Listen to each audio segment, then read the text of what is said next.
Halo Bang, saya punya NPWP, namun sekarang saya tidak lagi bekerja. Bagaimana? Apa solusinya? Apa yang harus dilakukan? Baik, pembaca dan pemirsa tipsweb.com yang beriman, Assalamualaikum, selamat pagi. Ini adalah video mengenai pembahasan mengenai pertanyaan di atas. Punya NPWP namun tidak bekerja. Apa yang harus dilakukan? Oke. Punya NPWP namun sekarang tidak lagi bekerja. Apa yang harus dilakukan? Nah, sebelum kita bahas, maka kami ajak pemirsa sekalian untuk like video ini, subscribe channel Tips Pajak Media, serta ikuti berbagai kanal media sosial kami yang ada di bawah ini, agar manfaat-manfaat yang coba kami berikan ini dapat menjangkau kepada lebih banyak lagi orang-orang yang membutuhkan, sehingga pada akhirnya literasi perpajakan para wajib pajak di Indonesia akan semakin meningkat.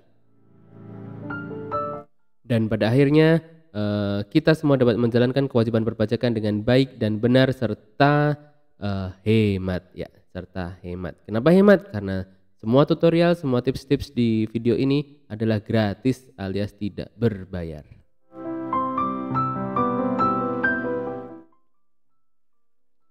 Baik, kita akan langsung masuk ke pembahasannya. Punya NPWP namun tidak bekerja. Yang pertama kita bahas adalah di sini ya, kita urut dari sini ke sini. Siapa yang wajib memiliki NPWP? Nah, setiap wajib pajak yang wajib memiliki NPWP ini diatur dalam Undang-Undang KUP ya, pasal 2 ayat 1 ini. Saya bacakan bahwa setiap wajib pajak yang telah memenuhi persyaratan subjektif dan objektif sesuai dengan ketentuan peraturan perundang-undangan perpajakan wajib mendaftarkan diri pada kantor Direktorat Jenderal Pajak yang wilayah kerjanya meliputi tempat tinggal atau tempat kedudukan wajib pajak, dan kepadanya diberikan NPWP, nomor pokok wajib pajak. Ini adalah bahasa dari pasal 2 ayat 1 Undang-Undang KUP ya. Kemudian persyaratan subjektif itu apa? Persyaratan subjektif adalah persyaratan yang sesuai dengan ketentuan mengenai subjek pajak dalam Undang-Undang PPH. Sedangkan persyaratan objektif adalah persyaratan bagi subjek pajak yang menerima atau memperoleh penghasilan atau diwajibkan untuk melakukan pemotongan atau pemungutan sesuai dengan Undang-Undang PPH. Itu ya, ini tadi kita bahas yang memiliki NPWP. Oke Bang, itulah teorinya Bang. Ya benarlah, ini ya memang itu teorinya. Kemudian Anda sampai di video ini kemungkinan besar adalah punya NPWP, sudah punya NPWP. Nah, kemudian kita bahas di sini ya, kewajiban wajib pajak, kewajiban orang yang punya NPWP. Jadi, ini adalah kewajiban orang yang telah mempunyai NPWP, orang yang telah memiliki NPWP.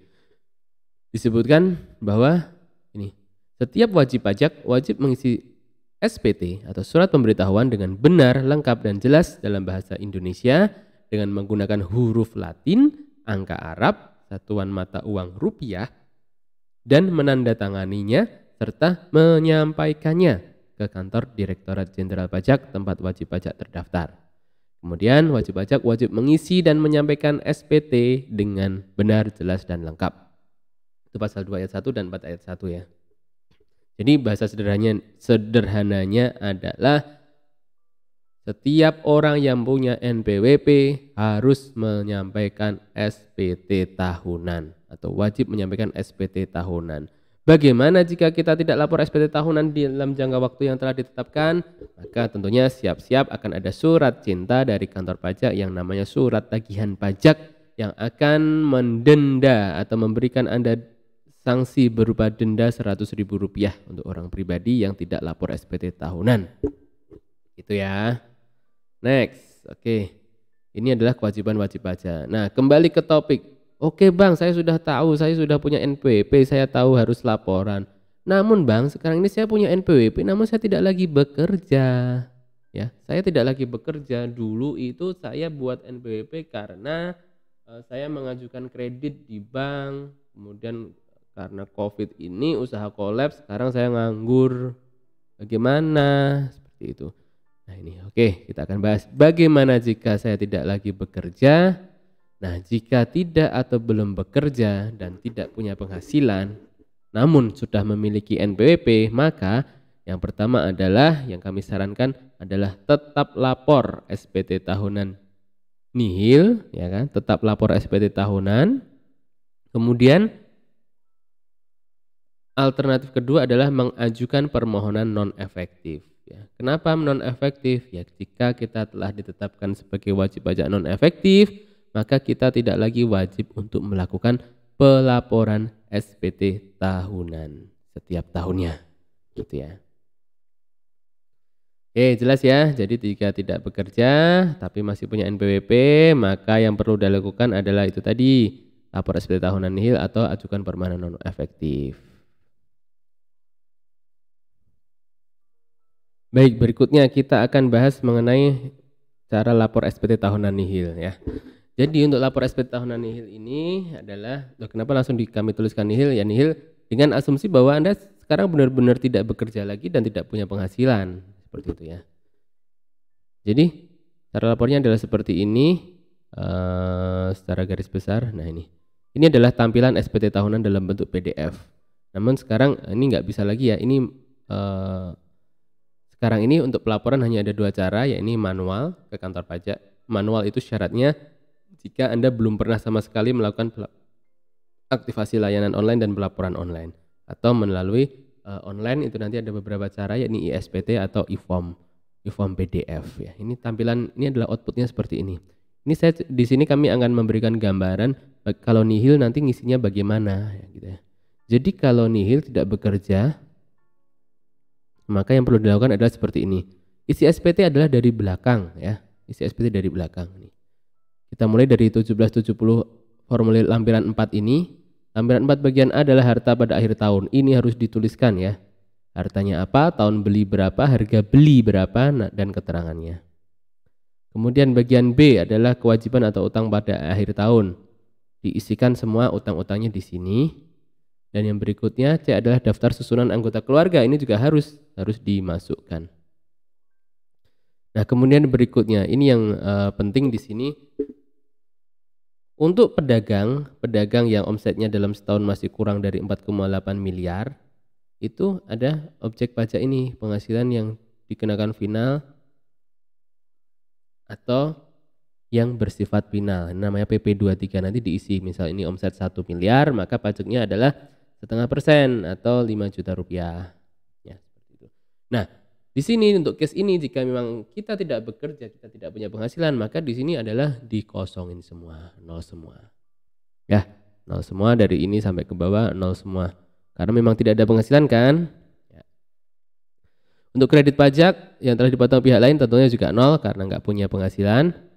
Ini juga di-nolin semua, nihil semua. Dan ini langsung lanjut ke atas ke induk adalah ini isikan data dengan selengkap-lengkapnya, NPWP, nama, jenis usaha, nomor telepon yang bisa dihubungi ya. Dituliskan di sini dan ini tentunya adalah nol semua. Karena memang tidak punya penghasilan. Begitu ya. Untuk lapor SPT tahunan nihil. Untuk cara lapornya kami telah sediakan linknya, nanti tutorialnya silahkan dicek di deskripsi di bawah. Oke. Next kita akan membahas mengenai ajukan permohonan non efektif. Ajukan permohonan non efektif ini kami telah membuatkan videonya juga ya. Nanti silahkan diklik juga di deskripsi di bawah atau ini ada di link di bawah ini ya. Cara untuk menonefektifkan NPWP lewat telepon dan chat.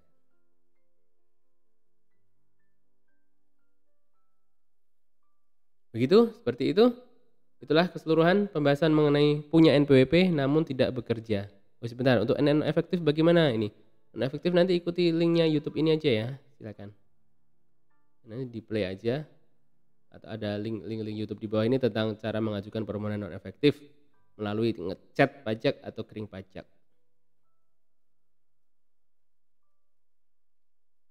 Seperti itu.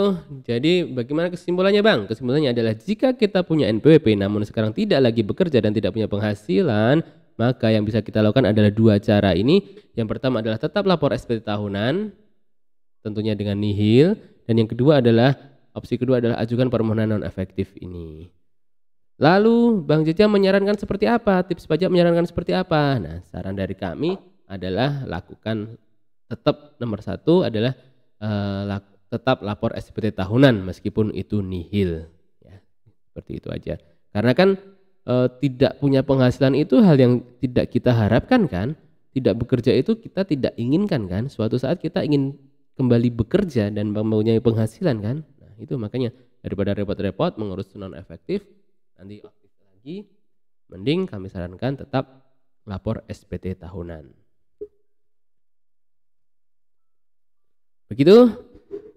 Setelah tadi, maka silakan jika ada yang masih ingin ditanyakan, tuliskan di kolom komentar di bawah atau bisa juga melalui Instagram atau Telegram kami di link yang telah tersedia di deskripsi. Sekian pembahasan dari kami, semoga Anda sehat selalu, kita semua sehat selalu. Salam sukses dan salam sehat dari tipspajak.com dan Tips Pajak Media. Sampai jumpa. Wassalamualaikum warahmatullahi wabarakatuh.